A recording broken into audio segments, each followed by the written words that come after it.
Megan Hicks of I Run Far, and I'm here in Chamonix, France with Sage Canaday ahead of the 2015 Ultra-Trail du Mont-Blanc. This is your first 100-miler. It is, yeah. How's it going? It's going well. Yeah? I got my health. I'm excited to be here. Feel very fortunate. You know, I don't take any day doing this for granted, so yeah, I'm really lucky and happy to be here. It is just a couple days before you toe the line at your very first 100-mile race. You've been at this ultra thing for a couple years now. Mm-hmm. What's going through your head? I'm pretty worried about it. Yeah. I mean, excited and nervous. It's going to be a big adventure. I know, like, just because of the dynamics of the course, you know, stiff competition, foreign country, you know, 34,000 feet of climbing over 107 miles about, with chance of any type of mountain weather. It could be an epic disaster. Like, there's so many variables that could go exponentially wrong. But at the same time, there's things that could go right. And so, you know, I don't know exactly how it'll pan out, but I know it will be an adventure, good or bad. I've listened to a couple people talk about and sort of ruminate on Sage Canaday's first 100-mile, and people seem to fall in the category of either it's going to be an epic success or an epic blow-up. Yeah, I'd agree. There could be some middle ground, maybe. Okay.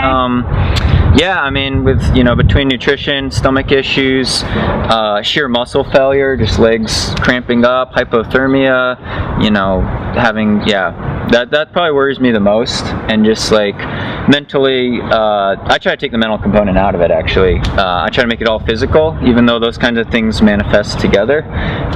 Like, I know it's gonna hurt like crazy. There's gonna be a lot of points where there's all these feelings of despair and just agony and like wanting to drop out and things like that you have to work through. And I mean, every race I've done, even if it's a 5K on the track, I've always wanted to drop out at some point, even if it's going well. So, you know, I know that's going to happen a lot in this race, and running all night really scares me because I haven't run in the dark that long. So yeah, it could be, I might have to make some decisions during the race that could really determine the outcome of the race too, in terms of how competitive I want to be and, you know, what other guys are doing as well. I want to break down some of those components and talk about them, because this is your first 100-miler, and I mean, you are a close study of the sport, so I know you've probably been applying that style to every aspect of getting ready for this race. First of all, like many of the top competitors, you've been here a couple weeks. You came here about 3 weeks in advance, is that right? Yeah, 3 weeks ago. And the 3-week window was the goal to get here, do some training, and then taper, or? Yeah, pretty much. I mean, just, you know, these mountains are so much different from like the Rockies or any mountains I've encountered in the US, and just the nature of the trails. You could run 1,000 feet of vertical and think it's like, you're like, wow, I did 1,000 feet today, or I did 4,000 feet or 5,000 feet. So just getting the legs used to that. I really only had probably that first week to really make that adjustment. But then just mentally, like, knowing, you know, the lay of the land a little bit, getting used to the time change, because it's pretty rough coming over from the States. It takes like a week to get over the jet lag, at least it did for me. And just dialing things in. And then a big taper. I've tapered more conservatively for this race than I ever have before.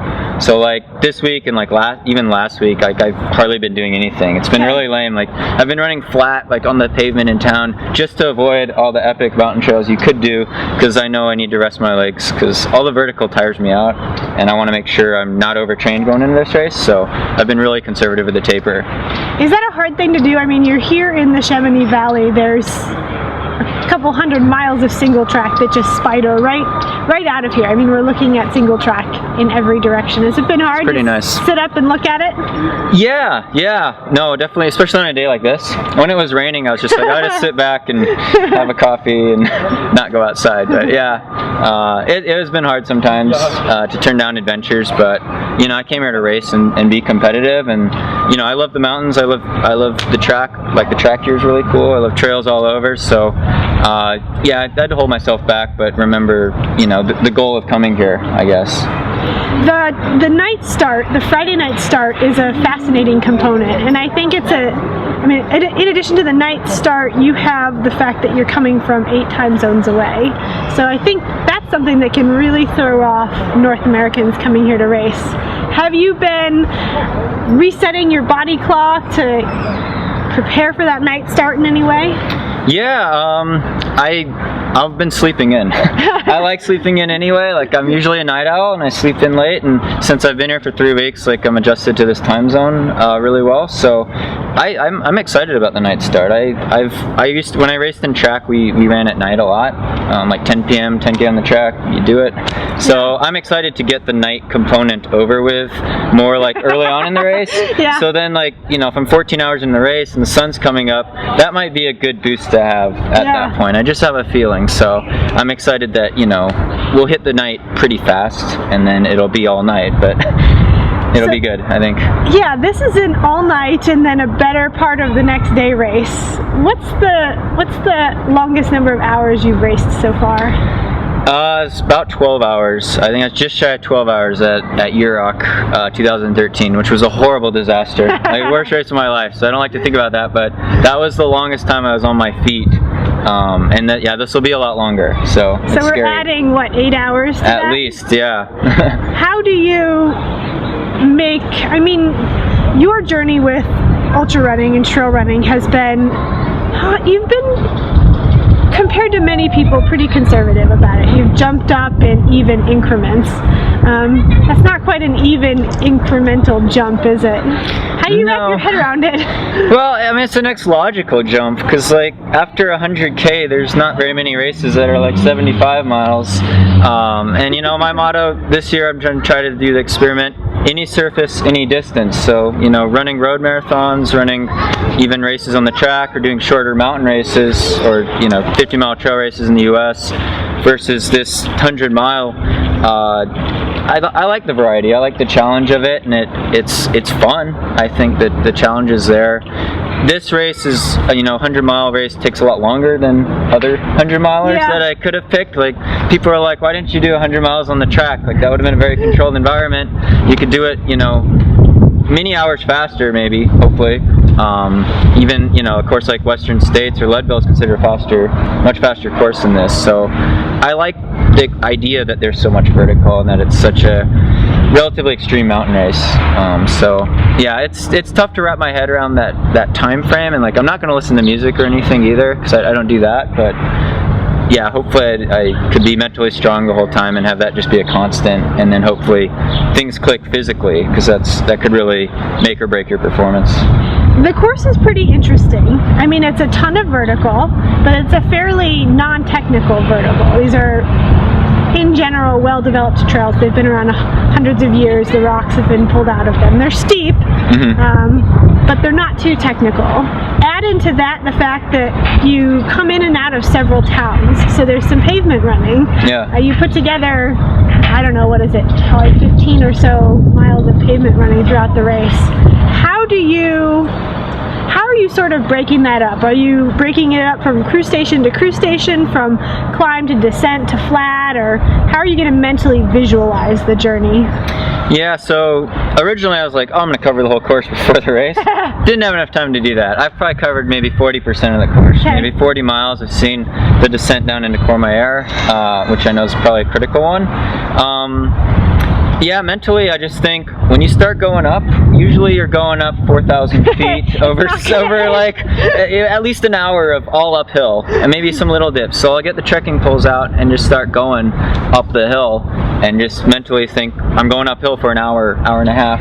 And then when you start going down, you're going down 4,000 feet into the next town. So, you know, you tuck the trekking poles and just start going down. And I did that last 10 miles on the course. I think that's pretty technical. Maybe the Europeans don't call it technical here. That's from Valenciennes over here. It's rocky up there. That's a brutal technical. Descent. Yeah, it's technical. They're just along the ridgeline there. Yeah. I did it when it was like pouring down rain and all slippery, but like, yeah. But for the most part, I think I really like the style of trails, and I like the big climbs. I like sustained climbs. Sustained descents, I don't know so much, but we'll see. We'll see what you say afterwards. Yeah, that'll be the big challenge, I think. Okay, so the competition. This is probably the most competitive ultra race that you will have attended. Is that fair to say? Well, mountain ultra, I'd say Comrades that's a different category. Yeah, just because of the spread of like the top 10. But yeah, no, for trail mountain ultra. Exempting Comrades. Yeah, this is for sure. The lineup here is incredible, and yeah. for this being a race late summer, there hasn't been too much attrition due to injury. We did lose Rob Carr from the lineup in the last week or so, but the field is pretty stout. Yeah. You've seen a few of these guys before. A lot of them are going to be new. Who are you looking forward to racing against? Yeah, there's tons of guys. I think most of the, at least in your preview, the top guys, I think I've actually raced all of them before. Like Luis is really strong. He was at Transvolcania the last 3 years, so I've seen him there the last, not the last Transvolcania, but the 2 prior ones, and where he beat me handily, I should say. And then like Tofo was I've raced him at Sarrazanol, I've raced him at North Face. Yeah, some of the local guys, local French guys, I've maybe raced at Transvolcania. So yeah, I've seen them, but not on this style, of course, and not at this distance. And a lot of them have done very well here. Made the podium, or been second or third here. Have experience on the course, and also kind of train in this type of environment. So they're gonna come out firing. They're gonna be super strong. So it'll be a battle. There's tons of different racing styles. I mean, there's tons of different racing styles. What's gonna be yours? Give away my secrets here. No, like I know the start is pretty fast, and I've run the first 20 miles of the course, so I know it goes out at pretty fast breakneck speed, considering what you have to do later on. I'll try not to get too caught up in that. I don't mind going out a little faster on a flat trail or flat road part, just because I feel like from my marathon background, I'm pretty efficient at that. So like, I obviously don't want to be too aggressive because it's my first 100, but at the same time, I don't think it costs me as much energy, maybe compared to like the pure mountain guys. So I'll play it by ear depending on what the other guys do and how I feel. I'd like to be competitive and not lose sight, I guess, of the lead pack, not slip too far behind. But I will run my own race to some extent, I'd say. Okay. Well, last question before you go out and compete. You've been here in France for the last 3 weeks, enjoying some trails, enjoying some good weather, some bad weather, enjoying some French food. Favorite food, drink of the last couple weeks? Oh, wow, that's a tough one. Yeah, there's been a lot. Sandy and I got a couple crepes from this dessert place downtown, and it was the first time I'd have French crepes for a while, and they were just delicious. Like, we had one filled with Nutella, and then the other one was like, I think it was Nutella bananas, and then the other one filled with everything's just chocolate. Awesome. And they just like melted in my mouth. That was delicious. Maybe some more of those after the race? For sure. And then fondue, raclette, like I'd love that after the race. Awesome. More beer too. Always the beer. Beer and wine. I like wine a lot too, actually. Awesome. Well, best of luck to you. Thanks. I'll need it. Good luck on your first 100 mile. And your journey around the Mont-Blanc Massif. Yeah, it'll be a long one. Thanks, Sage.